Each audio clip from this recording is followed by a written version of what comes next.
ఉద్దేశంతో నేను లెటర్ పెట్టుకుంటే నాకు పర్మిషన్ ఇవ్వలేదు. మరి ఎందుకు పర్మిషన్ ఇవ్వలేదో దానికి కూడా మాకు చెప్పాలి. అంటే నేను ఇక్కడ లేనా, నాది ఇక్కడ కాదా, నేను తెలుగుదేశం పార్టీకి సేవ చేయలేదా, నేను మనిషిని కాదా, నాకు ఎందుకు మీరు పర్మిషన్ ఇవ్వలేదు? నా బాధ చెప్పుకోవడానికి కూడా నాకు పర్మిషన్ ఇవ్వరా మీరు? చెప్పండి సార్, నేను మనిషిని కాదా సార్? అంటే తక్కువ కులం వాళ్ళు మనుషులు కాదా? తక్కువ కులాలకు ఏదన్నా అన్యాయం జరిగితే వాళ్ళ బాధ చెప్పుకోవడానికి కూడా పర్మిషన్ ఇవ్వరా మీరు? చెప్పండి సార్, ఎందుకు ఇవ్వడం లేదు నాకు పర్మిషన్? దానికి నాకు ఆన్సర్ కావాలి సార్. అంటే దళితులకు ఎక్కడ అన్యాయం జరుగుతున్నా గమ్ముగా నోర్లు మూసుకొని ఇళ్లలో కూర్చోవాలనా సార్? మాకు అన్యాయం జరిగింది అనే దాన్ని చెప్పుకునేదానికి కూడా నాకు అర్హత లేదా సార్? సార్, తెలుగుదేశంలో ఉన్న ముఖ్యమంత్రి గారికిను, లోకేష్ సార్ గారికిను, చంద్రబాబు నాయుడు సార్ గారికిను, అదే ముఖ్యమంత్రి చంద్రబాబు నాయుడు సార్ గారికిను, పవన్ కళ్యాణ్ సార్ గారికిను, ముగ్గురికి కూడా చెప్తున్నాను సార్. అట్లనే అనిత మేడం గారికి కూడా చెప్తున్నాను. మేడం, నాకు జరిగిన అన్యాయం గత 2 నెలల నుంచి నాకు జరిగిన అన్యాయం గురించి వేమన సతీష్ గారికి నేను చెప్తూనే ఉన్నాను, కానీ అతను పట్టించుకోలేదు. కొంతమంది వీడియో మిత్రులు వచ్చి 2 ఏళ్ల నుంచి ఏమ్మా నిద్రపోతున్నావా అని అడిగారు. అప్పుడు నిద్రపోతున్నానో వాళ్ళని అడిగినానో లేదో మీకు తెలీదు, కానీ ఇప్పుడు 2 నెలల నుంచి నేను ఎంత పోరాడుతున్నానో, నేను ఎంత నా శోభ మీరు అందరూ 2 నెలల నుంచి వింటున్నారు, కానీ ఒక్కసారి నుంచి కూడా నాకు హెల్ప్ రాలేదు. నన్ను అడిగిన వాళ్ళు, నిన్ను 2 నెలల నుంచి నిద్రపోతున్నావా అని అడిగిన అన్నగారంతా ఏం చేస్తున్నారు ఇప్పుడు?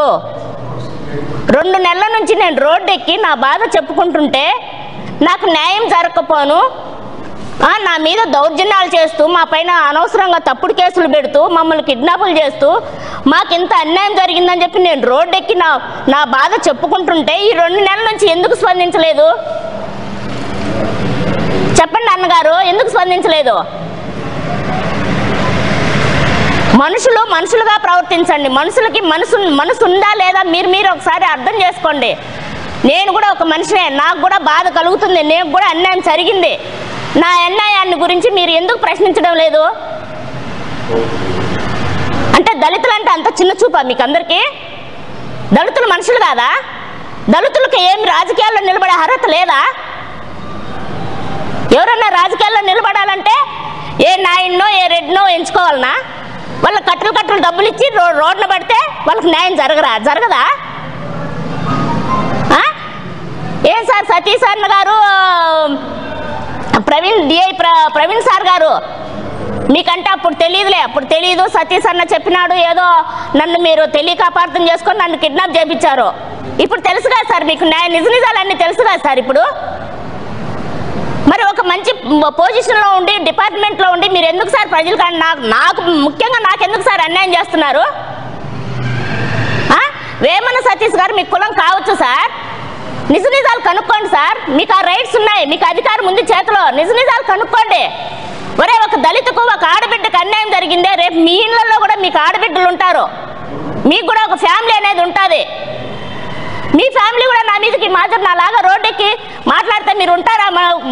మనసు పెట్టుకొని ఉంటారా? నిద్రపోతారా? అన్నం తింటారా?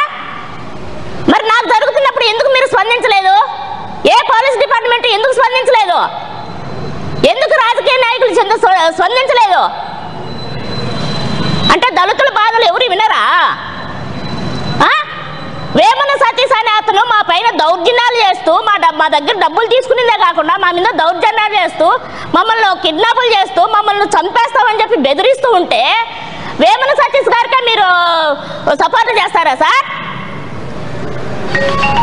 సరే, ఇంత జరుగుతున్నారే ఏమమ్మా మాకు తెలియక ఆ రోజు మేము అతనికి సపోర్ట్ చేసాం, నీకు అన్యాయం జరుగుతుంది కదా, రాండి టీడీపీ ఆఫీస్కు న్యాయం చేస్తామని చెప్పి పిలిపించు కదా సార్ మీరు. డిఐ సార్ గారు, ప్రవీణ్ సార్ గారు పిలిపించు కదా, నాకు న్యాయం చేయొచ్చు కదా. మీ కులమే కదా సార్, మీకు అందరిని, ప్రజలను అందరినీ కాపాడడానికి మీకు ఇచ్చింది ఆ ఉద్యోగము. ఎవరో ఏ ఆడుకుతున్నా మోసం చేద్దాము, ఏ దళితుల్లో మోసం చేద్దాము, కోట్లు డబ్బులు తీసుకొని పరారవుదాము. మీరు తప్పు చేయనప్పుడు మమ్మల్ని కిడ్నాప్ చేయాల్సిన అవసరం ఎందుకు వచ్చింది సతీష్ అన్న? చెప్పండి, ఎందుకు వచ్చింది మీకు? మమ్మల్ని మీరు మాతో మీరు ఏమి డబ్బులు తీసుకోవాలా, మాకేం సంబంధం లేదు.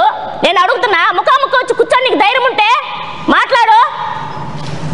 ఎప్పుడు ఇచ్చినావు నాకు డబ్బులు అని చెప్పి అడుగు. నీకు అంత ధైర్యం ఉంటే, నీకు తీసుకోకపోతే ఎందుకు దానికొని తిరుగుతాడా?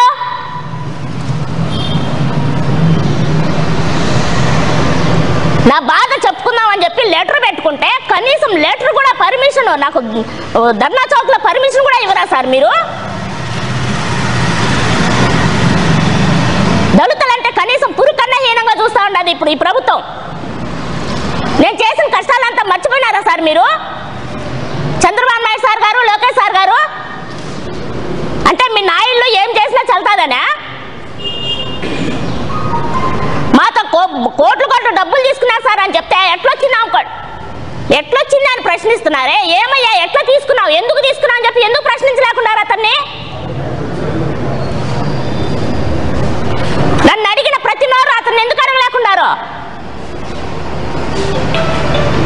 అతన్ని అడగడానికి భయమా, లేకుంటే అతని కాడే ఉన్న డబ్బులు తీసుకున్నారా? ఎందుకు అడగలేకున్నారు? వీడియో మిత్రుల్లో కొంతమంది అన్నగారు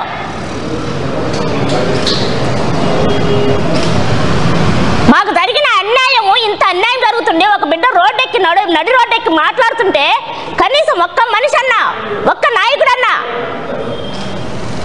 స్పందిస్తున్నారా?